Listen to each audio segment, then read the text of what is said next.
Breaking today, Prince William doubles down. According to multiple sources, it's now a matter of when, not if, he strips Prince Harry and Meghan Markle of their royal titles, but they're not going to be the only one.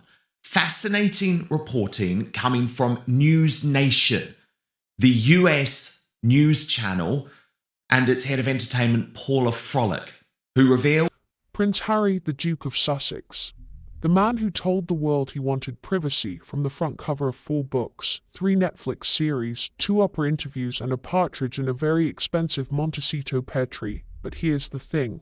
The music is changing, the lights are dimming, and the stage that Prince Harry has spent the last 4 years performing on, that glittering, title-encrusted, taxpayer-adjacent stage, is about to be pulled out from under him.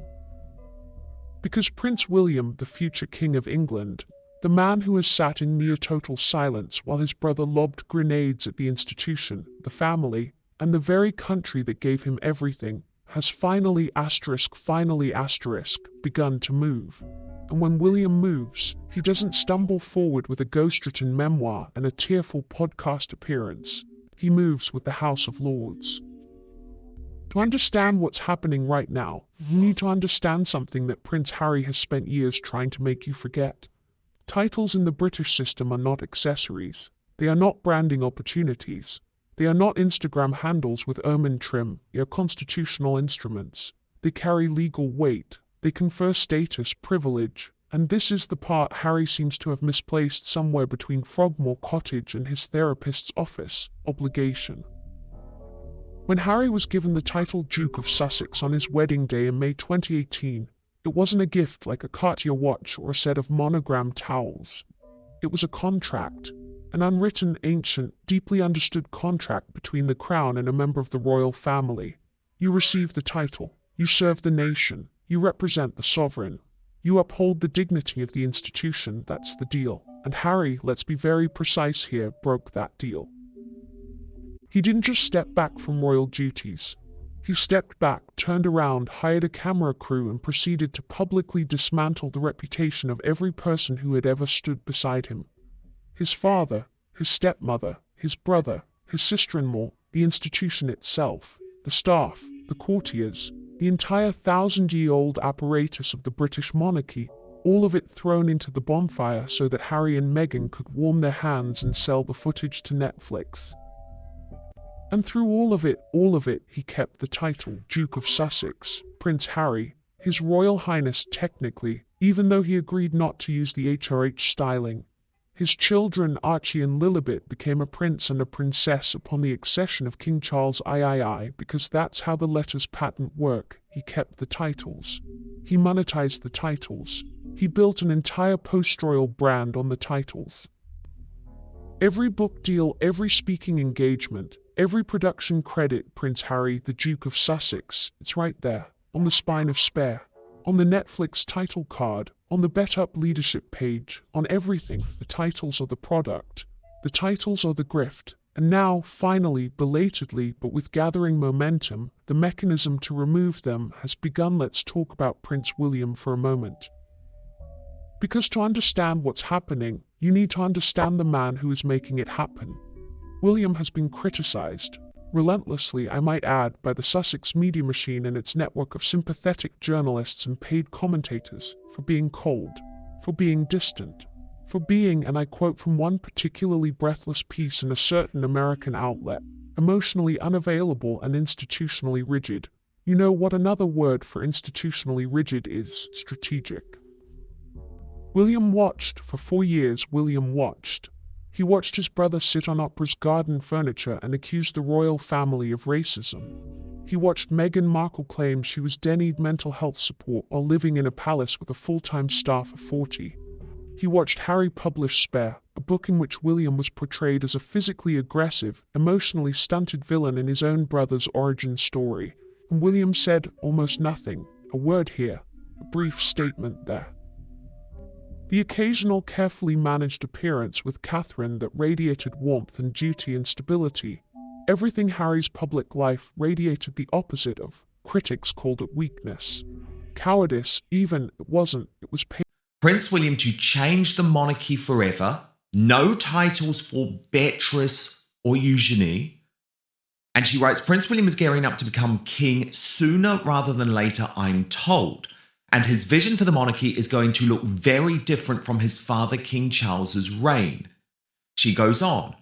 Fewer titles mean there is less of a chance for a degenerate like Prince Andrew, now called Andrew Mountbatten Windsor, to slip through. Which means, as I should. Because William understood something that Harry, for all his therapy and all his inner work and all his Californian self-actualization, has never grasped. The institution is bigger than any one person, and the institution moves on its own timeline. You don't fight a guerrilla media war against the monarchy by launching your own guerrilla media war. You fight it by being the monarchy, by showing up, by doing the work, by visiting the hospitals and shaking the hands and laying the wreaths and embodying the quiet, grinding, unglamorous service that the crown demands. And then, when you've built enough political capital, enough public trust, enough institutional authority, you act. William is now acting now. Here's where it gets genuinely interesting. And I mean constitutionally interesting, which, for those of you who think the British Constitution is boring, I assure you, when it's being used to strip a prince of his titles, it is anything but boring. The removal of a royal title is not simple. It's not like cancelling a subscription or revoking a library card. Under current law specifically, the framework established by the Titles Deprivation Act of 1917, titles can be removed from members of the royal family, but the mechanism is parliamentary, not personal. The 1917 Act was originally designed to strip titles from members of the royal family who had borne arms against the United Kingdom during the First World War. It was used against several German-connected royals, the Duke of Cumberland, the Duke of Albany, and others whose loyalties had drifted rather dramatically toward the Kaiser. Now, no one is suggesting Harry has borne arms against the United Kingdom. Although given some of the things he said about the country in American media, one might argue he's been engaged in a different kind of warfare entirely. But the principle, the legal architecture, is there, and it is being examined. Reports indicate that allies of Prince William, senior constitutional advisors, and sympathetic members of the House of Lords have begun exploring the mechanisms by which titles could be formally removed or rendered functionally meaningless. This isn't gossip. This is constitutional review. This is the machinery of state being quietly oiled and tested and prepared. And the target isn't just Harry. It's the entire Sussex operation. Meghan's title as Duchess of Sussex. Archie's title as Prince. Lilibet's title as Princess. All of it. The question, according to multiple sources close to the process, is not whether this will happen. It's when. Let that sink in, not if. When. But titles are only part of the story. Because William, or more precisely, the institutional forces that William is marshalling, isn't just going after the decorative elements of Harry's royal status, he's going after the money. There is a growing movement, quietly building momentum in both the House of Lords and among senior Treasury advisors, to impose what can only be described as a massive tax obligation on Prince Harry related to his use of royal titles for commercial gain. Think about that for a moment. Harry left the royal family. He moved to the United States.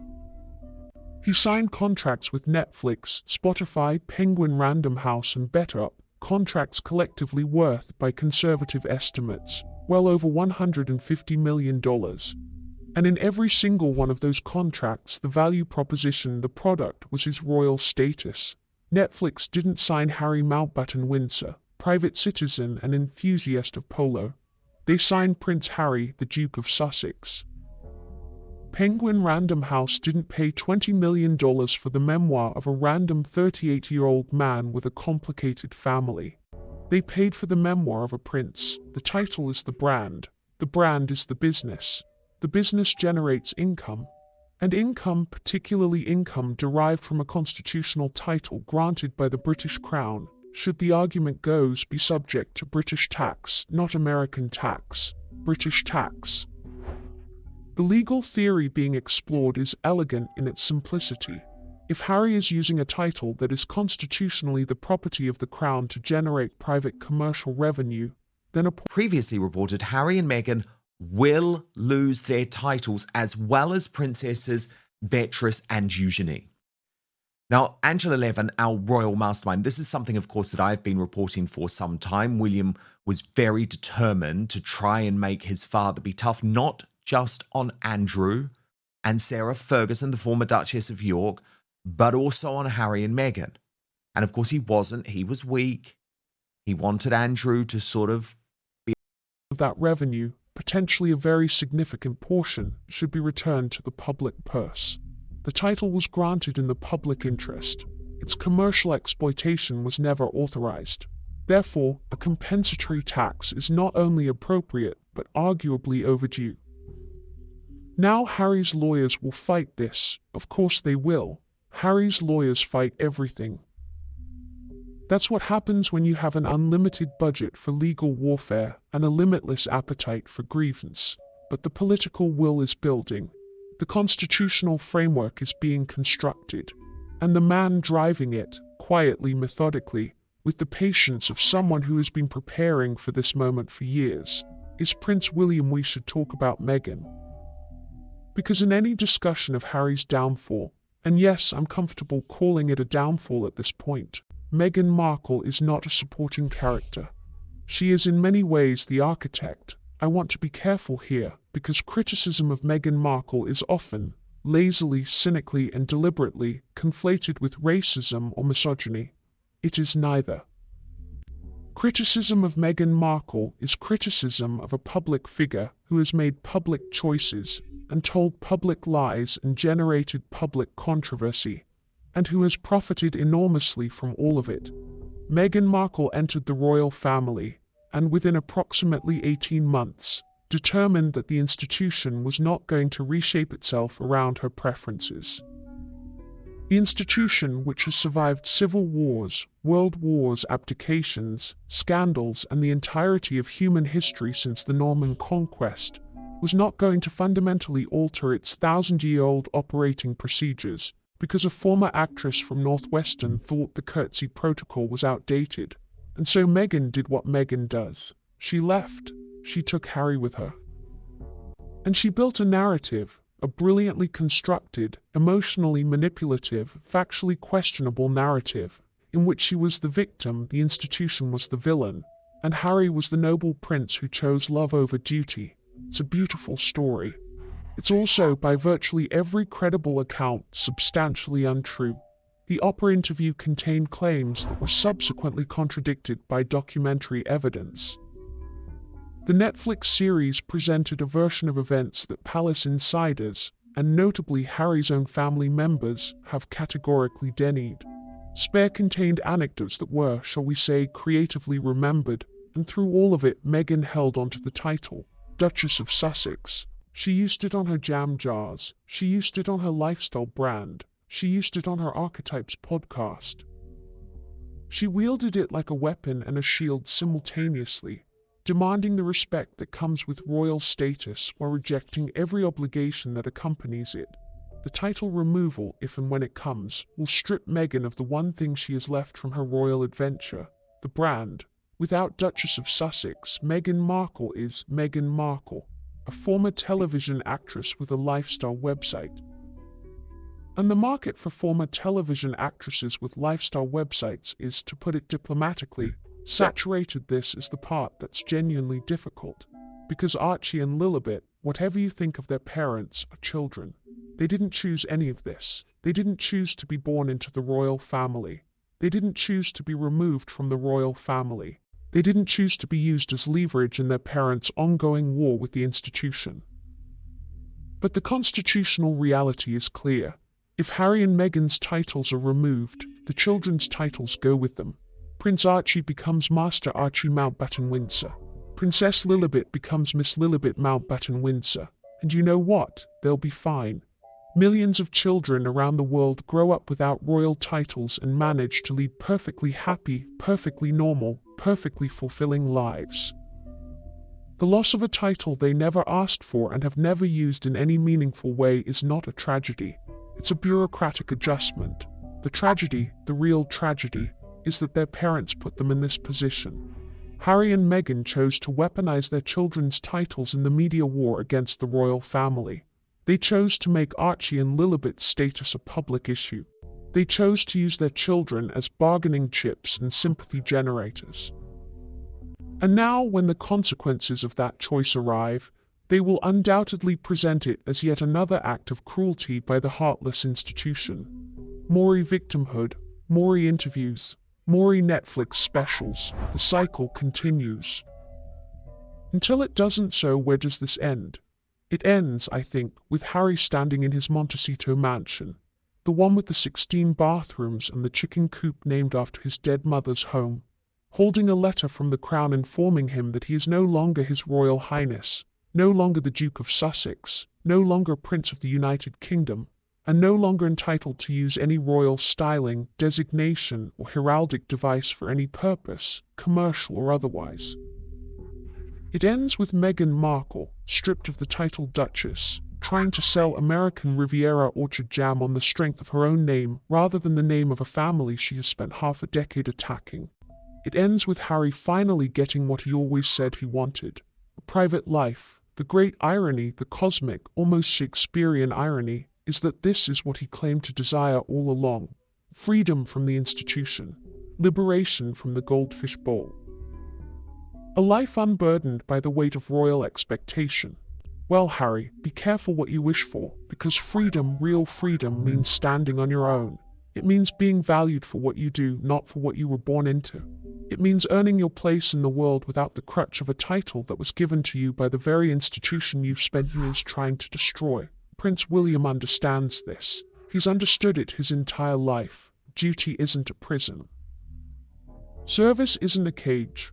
The crown isn't a burden to be thrown off, it's a responsibility to be carried.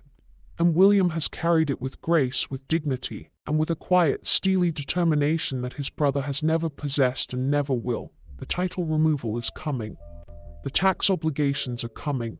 The reckoning, long delayed, endlessly deferred, excused and postponed and softened by a father's love and an institution's reluctance to air its private agonies in public, it is coming.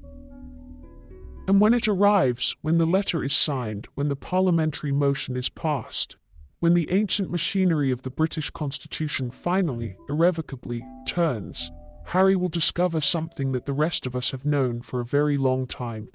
You cannot burn down your house and then complain about the cold. The question was never if, it was always when. Prince William has engaged the House of Lords.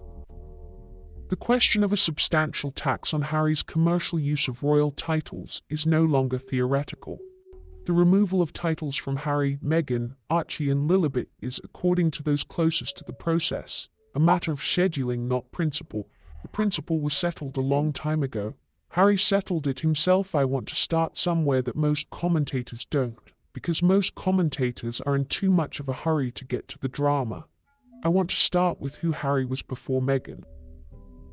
Before California, before the matching cashmere and the Spotify originals and the endless grinding cycle of victimhood as content, because it matters. It matters enormously. Harry in his early years as a working royal was genuinely beloved, not in the manufactured, focus-grouped, carefully calibrated way that modern celebrity love tends to operate. He was loved in the real way, the instinctive way, the way the British public reserves for people who remind them of something honest. He served in Afghanistan, twice. He flew Apache helicopters in combat zones. He founded the Invictus Games, which remains, let's be absolutely clear about this, a genuinely brilliant initiative that has improved the lives of thousands of injured veterans around the world. He was funny. He was self-deprecating. He was the red-headed spare who couldn't quite get his tie straight and didn't seem to mind very much, and the country loved him for it. That Harry, the one who shook hands in Lesotho and visited military hospitals and made people laugh, that Harry was real. And that Harry had a genuine, lasting connection with the British people that his brother, for all of William's considerable qualities, had to work slightly harder to achieve. So when I say what's happening now represents a fall, I mean it in the truest sense. This is not the story of a villain getting his comeuppance.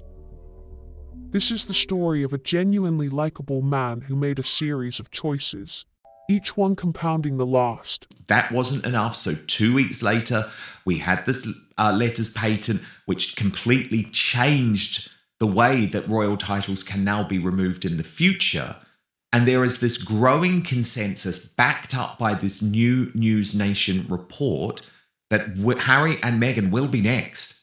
But what she has not mentioned there, what Paula Frolick has not mentioned, Angela, but what my reporting has been, is that it's not just Harry and Meghan. It's years to build, until the person standing in that Montecito mansion barely resembles the person who stood in that Afghan desert. And the choices, when you examine them honestly, were not forced upon him. They were made freely, enthusiastically, and profitably. Let's talk about the Oprah interview. Because if you want to identify the single moment when the machinery of the British establishment shifted from patient tolerance to something colder and more purposeful, it is there. The 2nd of March, 2021, Harry and Meghan, sitting in a sunlit Californian garden that looked like it had been styled within an inch of its life, delivering to the world's most famous interviewer a set of allegations that were, in their totality, devastating. Allegations of racism at the highest levels of the royal family. Allegations that Meghan was denied mental health support. Allegations that Archie was denied a title because of the color of his skin. Allegations that Harry was financially cut off and left to fend for himself. A claim that must have landed with particular force on the people currently living in social housing, working 2 jobs, and struggling to heat their homes. The world watched. 2 billion people approximately tuned in at some point. The headlines were volcanic. The institution reeled. Charles looked in those subsequent days like a man who had been hit by something he hadn't seen coming and wasn't entirely sure he'd survived. And Harry sat in his garden and watched it happen. Watched his family absorb the blast. Watched the institution that had given him everything stagger under the weight of accusations he knew, he must have known, were at best incomplete and at worst deliberately constructed to cause maximum damage. Was any of it true? Certainly some of it. Royal families are not perfect. Institutions of that age and that insularity carry biases that they are often too proud or too slow to examine.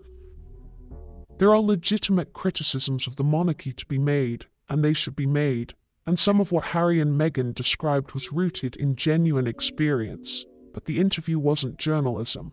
It wasn't testimony. It wasn't even memoir. It was a precision strike. It was designed to wound, and it wounded, and Harry knew exactly what he was doing when he sat down in that chair. And then he picked up a check. This is the part of the Harry story that his admirers, and he has admirers, predominantly in the United States where the nuances of British constitutional monarchy are understandably less familiar, tend to skip over or reframe as somehow irrelevant to the moral question. It is not irrelevant. It is the question. Harry did not leave the royal family because he wanted a private life. If Harry wanted a private life, Harry would have a private life. Private lives are available to anyone willing to stop giving interviews, stop publishing books, stop producing documentary series, and stop appearing at high-profile events to deliver speeches about the importance of privacy. Harry left the royal family because he wanted a different kind of public life. A public life on his own terms.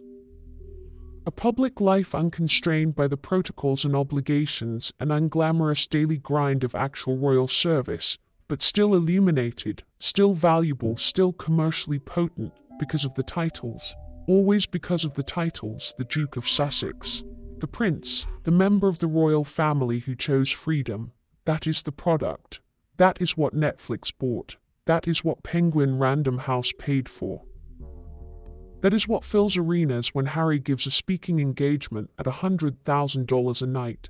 Take away the title and you have a man with a complicated family background, a history of substance use he has described in considerable detail in print, 2 children and a podcast that got cancelled. The title is everything. The title is the entire enterprise. And here is what makes William's current strategy so surgically effective. He isn't trying to embarrass Harry.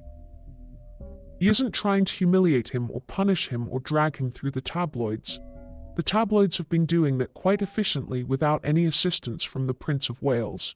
William is trying to make the product worthless, strip the title, impose the tax, remove the constitutional basis for Harry's commercial identity, and watch with the patience of a man who has been waiting 4 years to move as the entire Sussex operation quietly, inexorably, collapses under its own weight. It's not revenge. It's accounting. The House of Lords dimension of this story deserves more attention than it's been getting, because most of the coverage has treated it as a political curiosity rather than what it actually is. A serious, substantive constitutional mechanism being deployed by serious, substantive people. The House of Lords is not, despite what its critics often suggest, a collection of elderly men in ermine capes who occasionally wake up to vote on things they don't understand. It is a chamber of considerable constitutional expertise, historical knowledge, and, critically, the kind of long institutional memory that tends to be rather useful when you're trying to navigate questions that haven't been asked in living memory. Questions like, what happens when a member of the royal family uses a constitutionally granted title to build a commercial empire while simultaneously and repeatedly attacking the institution that granted it? The 1917 Titles Deprivation Act is the starting point, but it is not the ending point. Senior constitutional lawyers have been examining, in considerable detail, the full landscape of options available. These include the formal removal of peerages, the amendment of letters patent, the imposition of licensing conditions on the commercial use of royal titles, and the one that should genuinely alarm the Sussex financial team, a retrospective tax framework targeting income generated through the commercial exploitation of titles that were never intended for that purpose. Each of these mechanisms has its own timeline, its own parliamentary requirements, its own legal complexities. None of them is simple, all of them are real, and the political appetite for at least some of them is growing, not just among conservatives who were always likely to be unsympathetic to Harry's position. Among moderate voices who have watched the Sussex operation with increasing discomfort. Among people who started out defending Harry's right to leave and have gradually, reluctantly, concluded that what he's been doing since leaving is something rather different from what he promised. The public mood in Britain on this question has shifted. It has shifted noticeably, measurably in the last 18 months. The polling tells the story plainly. Sympathy for Harry among the British public is at its lowest point since Megxit. Support for removing his titles is at its highest. William is not acting in a vacuum.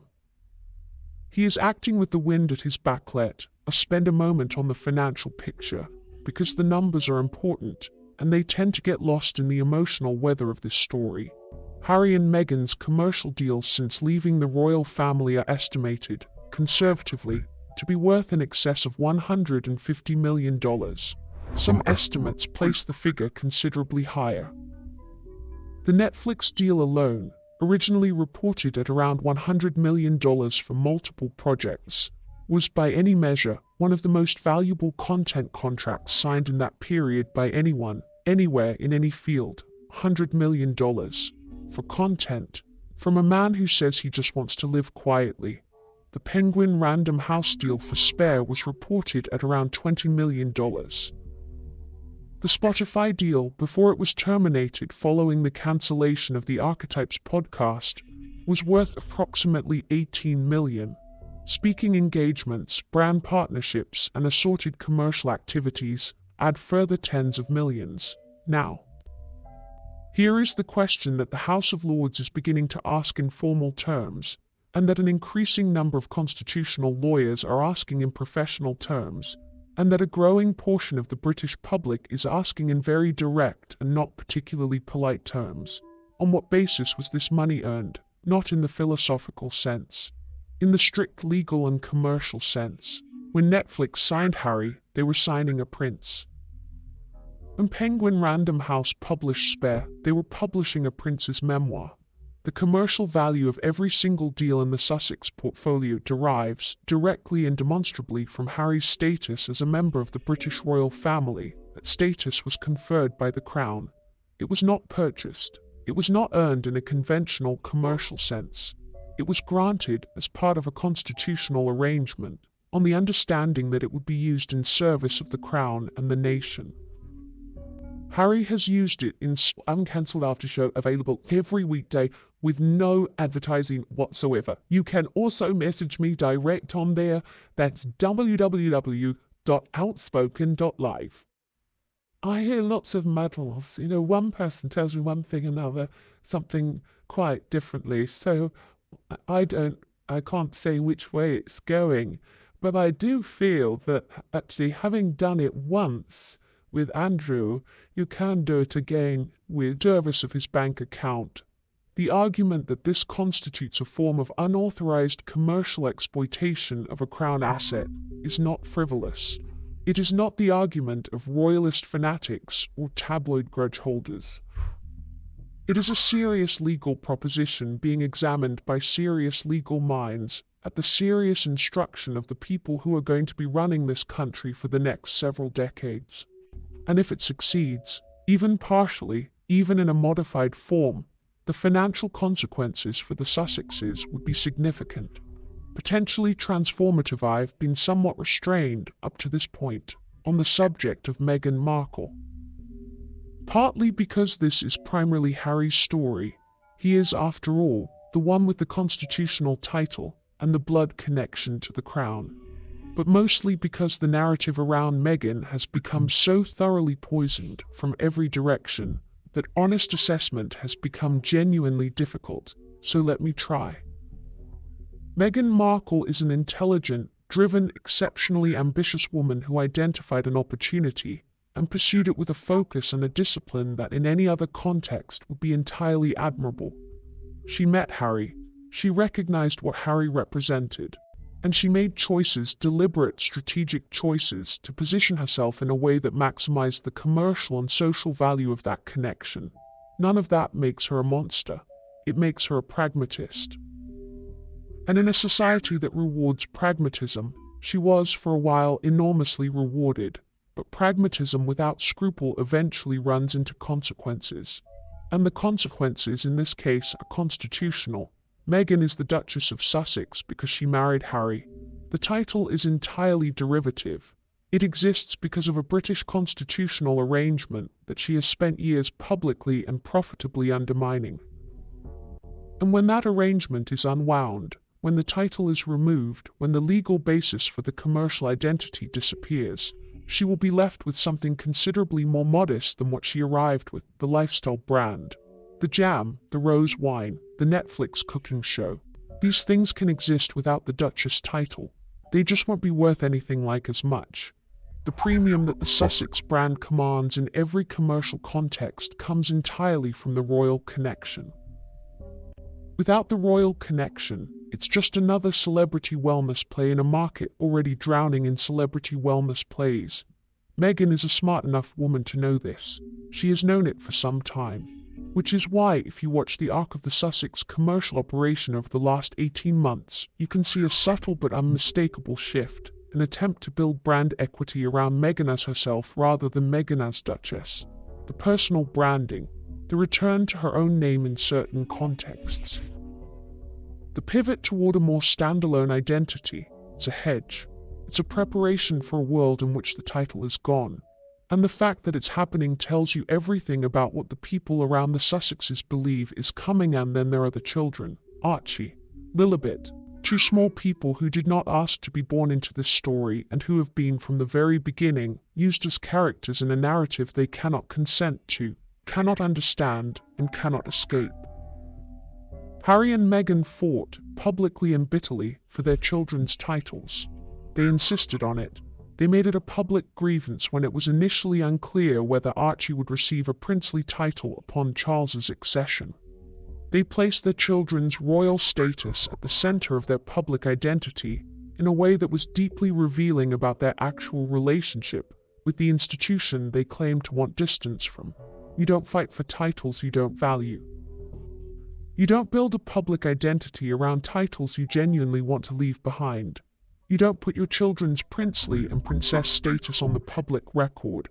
In interviews and documentaries, in the pages of a memoir, if you truly believe that the institution conferring those titles is racist, cruel, and unworthy of association, unless the titles are useful, unless the titles are valuable, unless the titles are in fact the product, which they are. When the titles are removed, and we are now speaking of when, not if Archie and Lilibet will lose a designation that their parents fought for cynically, wielded commercially, and exploited shamelessly. They will lose something their parents always valued far more than they were willing to admit in public, and they will grow up without it. They will grow up as private citizens. They will, in all probability, grow up fine. The same cannot be said with confidence about their parents. Where does the arc of this story lead? Not to redemption, I think. Not to a dramatic reconciliation seen in some castle corridor, with William extending his hand and Harry finally, tearfully, accepting that he was wrong. Life is not a Netflix special, and even if it were, the Sussex production company would own the rights and it would be presented from Harry's perspective. No. The arc of this story leads somewhere quieter and more final than that. It leads to the gradual, procedural, constitutionally mandated removal of the scaffolding that has held up the Sussex enterprise since January 2020, title by title, privilege by privilege, legal instrument by legal instrument. It leads to Harry Mountbatten Windsor, not Prince Harry, not the Duke of Sussex, not His Royal Highness, just a private citizen with a complicated past and an expensive mortgage, trying to figure out what he is worth when the Crown is no longer underwriting his identity.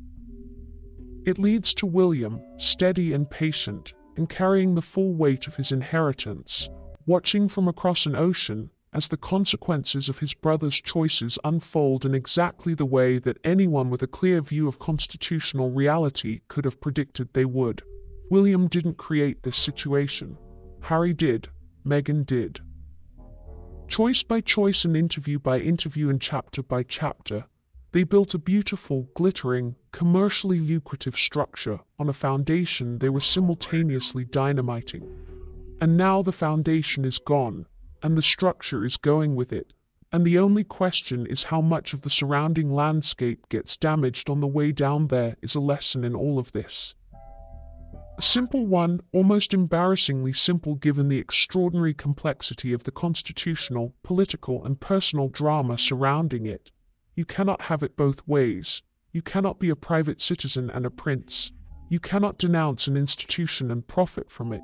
You cannot demand freedom from obligation while clinging to the privileges that obligation confers. You cannot burn the bridge and complain that you can't get home. Harry was told this. Not once, not informally, not in the vague language of courtly suggestion. He was told this clearly, directly, by his family, by the institution, by the legal advisors who understood what Megxit would actually mean in practice. He didn't listen, or he didn't believe them. Or, and this is the interpretation that is hardest to dismiss, he understood perfectly and calculated that the commercial upside was worth whatever constitutional consequences might eventually follow. If that was the calculation, it was a bad one, because the consequences are following. They are following with the slow, inevitable, impersonal momentum of institutional machinery that has been doing this for 1,000 years and is not going to be deflected by a podcast or a memoir or a tearful television interview. Prince William has begun the process. The House of Lords is engaged. The legal and tax frameworks are under construction. The political will is present. The public mood is supportive. And Harry, somewhere in his 16-bathroom mansion, is beginning to understand, if he hasn't understood it already, that the game is over. The Crown always wins, not because it's right, not because it's just, not because the institution is perfect or the people within it are without fault, but because it is patient, because it plans in decades rather than news cycles, because it holds cards that no commercial enterprise and no media strategy can match. Because it is, ultimately, the source of everything Harry has ever traded on, and sources have a way of reasserting themselves eventually. The titles are going. The money is being examined. The brand is collapsing under the weight of its own contradictions. And Prince William, the future King of England, watches it all with the unhurried calm of a man who always knew this day was coming, because the choices were not naive. They were not impulsive. They were not the panicked decisions of a man in crisis who lacked information or advice or time to reflect. They were deliberate, planned, executed with the assistance of publicists, lawyers, literary agents, television producers, and a wife who is Harry, and Meghan. I would be delighted if that happened because they have pushed everything beyond the end of the wall, because they just try and take people for granted that they're going to let them have what they want in the end, whether it's 24/7, the protection, or it's just going to be nasty like that. And Meghan's actually threatened that she's going to take out whatever else one might say about her. Not a woman who leaves things to chance. Harry knew what he was doing when he sat down with Oprah. He knew what he was doing when he signed with Penguin Random House.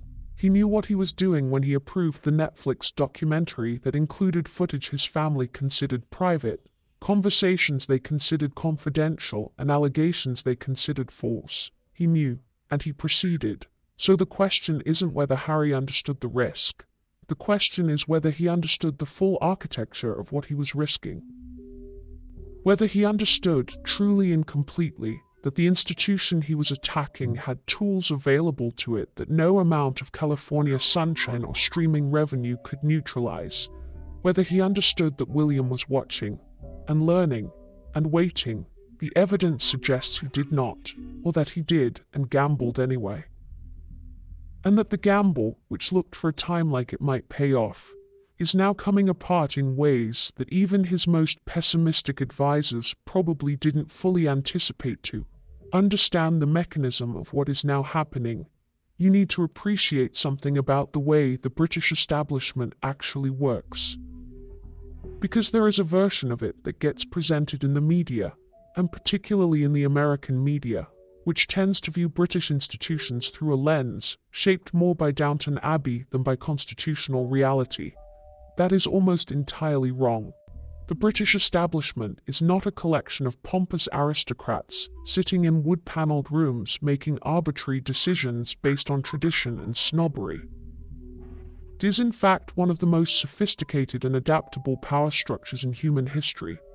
It has survived precisely because it knows when to bend, when to hold, when to absorb pressure, and critically when to act. It absorbs, it waits, it studies. And then when the moment is precisely right, it moves with a speed and decisiveness that invariably catches its opponents off guard, because its opponents have mistaken patience for weakness and silence for capitulation.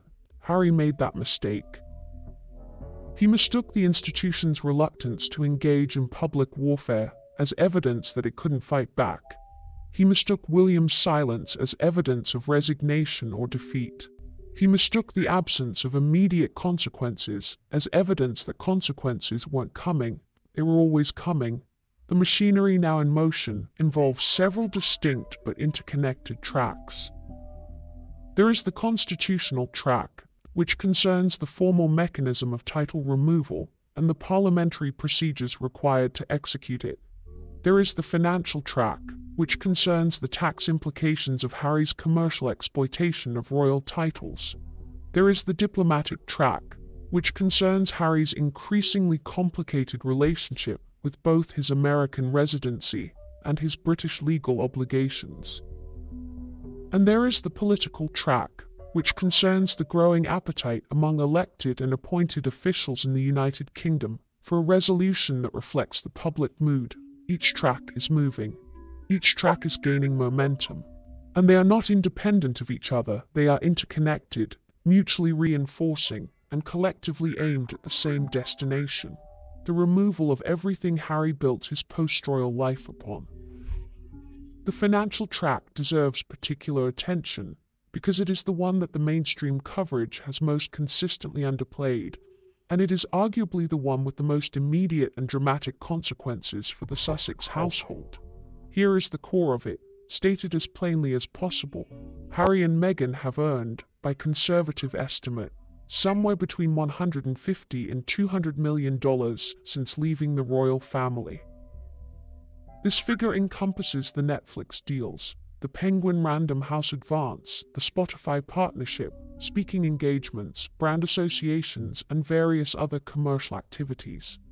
It is a genuinely extraordinary sum of money generated in a remarkably short period of time. Every penny of it was earned on the basis of royal status. This is not a matter of opinion. It is a matter of commercial record. The Netflix deal was announced with Harry's title in the headline. The book was marketed as the memoir of a prince.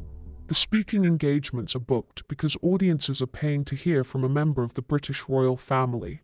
The brand associations carry value because they are associated with royalty. Remove the royal status and the commercial value of the Sussex brand does not diminish. It does not reduce. It does not take a modest haircut and carry on, it collapses, because what is left absent the titles. Two people who were briefly very famous for leaving a famous family. That is not nothing, but it is worth approximately 4% of what a working prince and duchess would command. The premium, the extraordinary, almost incomprehensible premium that has allowed Harry and Meghan to command the fees they command, is entirely and exclusively a function of their royal identity. Now, the argument being advanced in the House of Lords, and being examined with genuine seriousness by constitutional lawyers, is this. The royal identity is not Harry's personal property. It was granted to him by the Crown, in the name of the public, as part of a constitutional arrangement that carried specific obligations. Those obligations have been violated comprehensively and repeatedly. And the commercial exploitation of a Crown-granted title for private gain, at a scale that runs to hundreds of millions of dollars, without authorization and in direct contradiction of the spirit of its granting, constitutes grounds for both the removal of the title and the imposition of a substantial financial penalty. The penalty being discussed, a tax, essentially, on the unauthorized commercial use of a royal title, could, depending on how it is structured and what period it covers, amount to tens of millions of dollars, tens of millions. Suddenly the 16-bathroom mansion, and the private school fees, and the security costs, and the lifestyle that requires, by Harry's own account in various legal proceedings, a level of expenditure that most people cannot comprehend. Suddenly all of that looks considerably less comfortable. There is something almost mathematically elegant about the position William has arrived at. And I want to spend some time examining it, because I think it reveals something important about the kind of strategic intelligence that tends to be underestimated in people who present as emotionally reserved. William has, for 4 years, been consistently portrayed in the Sussex narrative as the villain, the cold brother, the intimidating presence, the institutional enforcer who couldn't understand Harry's need for freedom and wouldn't accommodate Meghan's need for reform. In Spare, William is practically the antagonist, physically aggressive, emotionally closed, and thoroughly unsympathetic to the suffering that Harry and Meghan describe experiencing within the institution. This portrayal served a specific narrative purpose. It made Harry the sympathetic figure. Sensitive, self-aware, emotionally evolved prince who tried to make it work, who loved his brother who wanted to stay, but was ultimately failed by a family too rigid and a brother too cold to meet him where he was. It's a compelling story. And it was effective, at least initially, in shaping public perception, particularly in markets, the United States primarily, where the backstory was less well understood, and the narrative arrived without the context that British audiences brought to it. But here is what the narrative missed, what it fundamentally, catastrophically missed. William didn't need to fight Harry in the media. William didn't need to publish his own memoir or give his own Oprah interview or produce his own Netflix rebuttal. William needed to do exactly what he did: show up, serve, endure, and wait. Because William understood something that Harry, in his rush to secure his commercial future, overlooked entirely. The story doesn't end with the Netflix documentary. The story doesn't end with the memoir. The story ends when the institution decides it ends. And the institution, which has been here for 1,000 years and intends to be here for 1,000 more, decides on its own timeline, not Harry's timeline. William's, the strategy now being executed, is not emotional. It contains no anger, no hurt feelings, no fraternal score settling. It is coldly, precisely, institutionally rational. Remove the commercial basis for the Sussex operation. Impose financial consequences for the unauthorized exploitation of Crown assets. Strip the titles that give the brand its value. Terrible thing if it has happened, that she won't allow that to happen. But we'll see what the fight is when it gets going. But they have pushed themselves so far. They have behaved so badly. They still are. And they're taking what happens within the royal family and smashes it because they want to win, especially Meghan. And she's drawn out of Harry all this nastiness that he does exactly the same. And we can't. Knows he holds every structural advantage in this contest, as the entire operation loses the fuel that powers it. Without the royal titles, there is no Sussex brand. Without the Sussex brand, there are no $100 million deals. Without the $100 million deals, there is no Montecito mansion, no security detail, no private schools, no lifestyle that Harry has in his own legal filings described as non-negotiable. Take the titles and you take everything. William knows this. The House of Lords knows this. The constitutional lawyers know this. Does Harry know it? Based on the evidence of the last 4 years, it's genuinely unclear. Let's talk about the British public for a moment. Because in all the focus on the constitutional and financial mechanics of what's happening, it's easy to lose sight of the human context in which it's occurring. The British public's relationship with Harry has undergone a transformation that is, when you trace its arc, quite remarkable. In 2018, on his wedding day, Harry was perhaps the most beloved member of the royal family below the Queen herself. The affection was genuine, warm, and broadly bipartisan. He was liked by people who didn't much care about the monarchy as an institution, liked by people who did, liked by young and old, liked across political and class lines in a way that very few public figures manage. That affection is now, according to every credible measure of public opinion, essentially gone, not diminished, not qualified, gone. The polling numbers from the last 18 months are stark. Harry's approval ratings in the United Kingdom sit at levels that would be considered catastrophic for an elected politician, let alone a member of a family whose primary function is to be liked. Sympathy for his position, the position that he left because the institution was harmful and his family was unsupportive, has largely evaporated, replaced by something that varies, depending on who you ask, between irritation and contempt. The reasons for this shift are multiple and documented. The relentless stream of revelations, each one followed almost immediately by another. The sense that the grievance is commercially motivated rather than genuinely felt. The specific texture of certain allegations. The claim of financial abandonment from a man who inherited millions from his mother and received millions more from his father. The claim of institutional isolation from a man who had more support structures available to him than virtually any other person on the planet. But above all, it is the gap between what Harry says and what Harry does. The gap between the man who claims to want privacy and the man who cannot stop talking. The gap between the prince who says the titles mean nothing and the prince whose entire commercial empire is built upon them. The gap between the loving son and brother of his own self-description and the author of a book that reads in places like a manual for how to cause maximum pain to the people who raised you. The British public sees the gap. They have seen it for years, and their patience, historically considerable, as anyone who has watched the public's tolerance for royal drama over the decades will attest, has finally definitively run out. This matters. It matters because public opinion is the ocean in which political and constitutional decisions float. William's ability to pursue the title removal and the tax framework depends partly on his reading of public sentiment. And that reading right now is unambiguous. The public is not just tolerating this.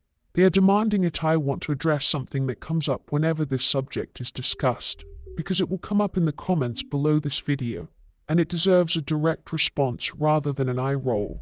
The suggestion that criticism of Harry and Meghan is inherently racist or classist or motivated by some form of reactionary attachment to the monarchy as an oppressive institution. This argument has been made, loudly and repeatedly, by a relatively small but vocal coalition of commentators, predominantly American, predominantly operating in media environments where the nuances of British constitutional culture are not well understood, and predominantly with a financial or reputational stake in the Sussex narrative. The argument goes, Harry and Meghan are being treated harshly because she is a biracial American woman who threatened the whiteness and the insularity of the British royal family, and criticism of them is, at its root, a manifestation of that threat. It's a serious argument and it deserves a serious response. Here it is. The criticism of Harry and Meghan is not rooted in racism. It is rooted in evidence. Specific, documented, verifiable evidence of specific statements that were factually inaccurate, of specific claims that were contradicted by documentary records, of specific commercial decisions that exploited a constitutional status for private gain, of a specific pattern of behavior, public attack followed by commercial monetization, followed by further public attack, that has repeated itself so consistently that it has become the defining rhythm of the Sussex public life. None of that is racial. None of it is gendered. All of it is observable and verifiable. What is racial, and I'll say this plainly, is the weaponization of racism allegations to deflect legitimate scrutiny. The strategic deployment of accusations of prejudice every time a factual inconsistency in the Sussex narrative is identified. The construction of a defensive perimeter around the Sussex brand that makes critical examination synonymous with bigotry, that is not anti-racism. That is manipulation, and it has been recognized as such gradually and then all at once by a British public that is many things but is not collectively stupid. The children's situation sits at the center of this story in a way that is genuinely uncomfortable, because whatever one thinks of Harry and Meghan, Archie and Lilibet are blameless. They are small children. They did not choose their parents' choices. They did not choose the narrative they've been placed inside, but they have been placed inside it.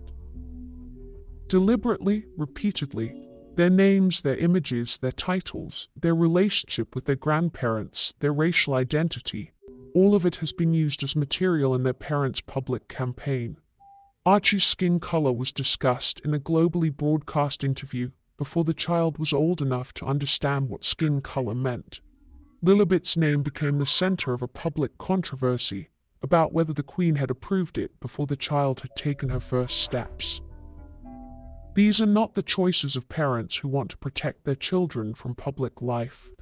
These are the choices of people who understand that children generate sympathy, and that sympathy is commercially valuable, and that the image of a young mixed-race prince and princess being denied their royal birthright by a cold and prejudiced institution is an extraordinarily effective piece of emotional marketing.